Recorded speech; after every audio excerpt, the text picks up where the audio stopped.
Olá, eu sou o Dr. Renato Marinho Correia, médico otorrinolaringologista. Esse vídeo é para trazer alguns esclarecimentos sobre o pós-operatório de amidalectomia com ou sem adenoidectomia.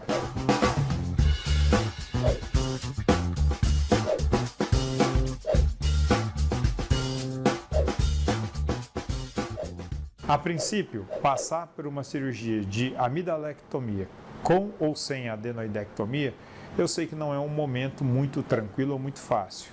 O desconforto é grande, mas quando a gente está bem orientado, normalmente costumamos ter um pós-operatório um pouco mais tranquilo.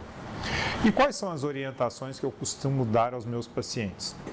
A primeiro ponto é em questão a relação à alimentação. A orientação principal, e que todos já ouvimos, é com uma alimentação mais líquida e gelada. Então, no pós-operatório, orientamos que seja feita uma dieta líquida e gelada durante os 3 primeiros dias. E o que é mais comum? Sorvete, danone, gelatina, suco, vitamina, creme, açaí, tá? São as principais opções, mas baseado nesse tipo de dieta, você pode fazer o que você tem costume mais em casa. Sopa, miojo e caldinho também é uma opção interessante para esse pós-operatório.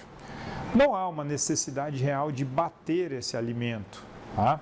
Mas o importante também é que ele seja em pequenos pedacinhos ou até batido em temperatura ambiente. Convenhamos, sopa gelada não é muito bom. Logo após os 2, 3 primeiros dias, a gente já começa a sentir um conforto e a gente pode iniciar um feijão, um arrozinho, uma carne moída. Claro que sempre pensando em algo mais picadinho ou amassadinho, tá? Para facilitar. E à medida que a gente for se sentindo mais confortável e graduando nessa alimentação. Uma coisa que é importante a gente lembrar, que por mais que o desconforto não seja tão grande, a gente está em um pós-operatório. Então, ginástica, academia, piscina, pula-pula deve ser evitado nesse pós-operatório de amígdala.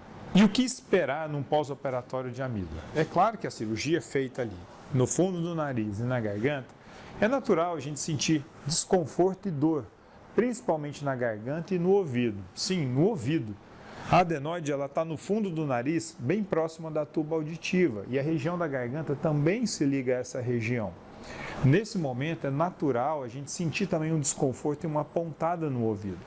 Isso não significa uma infecção de ouvido, e normalmente é uma dor natural, tá?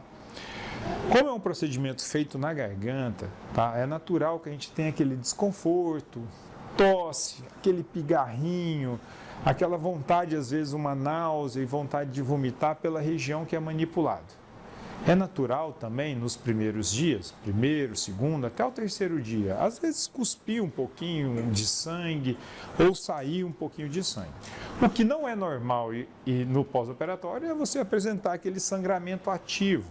Caso isso aconteça, você deve entrar em contato, tá? No celular que está disponibilizado ou, no caso de não ser meu paciente, com o médico responsável pela sua cirurgia, tá?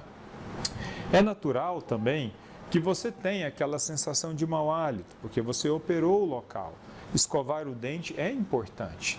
O que deve ser evitado é fazer o gargarejo, principalmente com antisséptico, que pode machucar ou irritar o local, tá?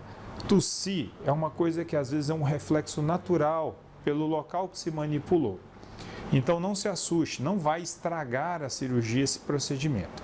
E às vezes no caso, principalmente de criança, a tosse acaba levando a um pouco de náusea e às vezes até aquele estímulo de que vai vomitar. No primeiro dia, como o procedimento é feito com a criança deitada ou com o adulto deitado, a gente acaba engolindo um pouco de sangue.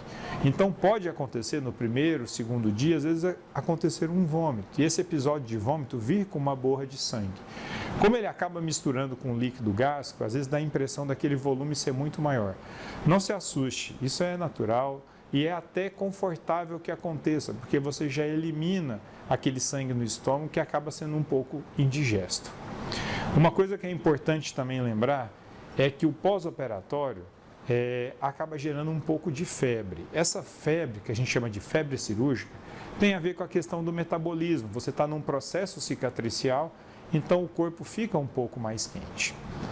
Normalmente, acaba sendo uma recuperação tranquila. É claro que o desconforto no início, aquela alimentação no primeiro e segundo dia é muito pouco. Às vezes a mãe tem aquela sensação de que a criança não come nada e que vai desidratar ou que vai acabar ficando com muita fome. Mas em todo o procedimento, acaba que a criança, no segundo, terceiro dia, já começa a comer melhor. Caso você perceba, logicamente, um desconforto, uma prostração maior, é importante entrar em contato com o seu médico cirurgião, tá? Ou até, às vezes, levar no pronto-socorro do hospital em que você foi operado, porque às vezes pode ser feita alguma medicação ou até um soro para que ajude essa criança. Habitualmente, eu sempre tenho a rotina de orientar meus pacientes que esse retorno, o primeiro retorno cirúrgico, aconteça entre 7 a 14 dias para que a gente possa fiscalizar e ver a evolução desse procedimento.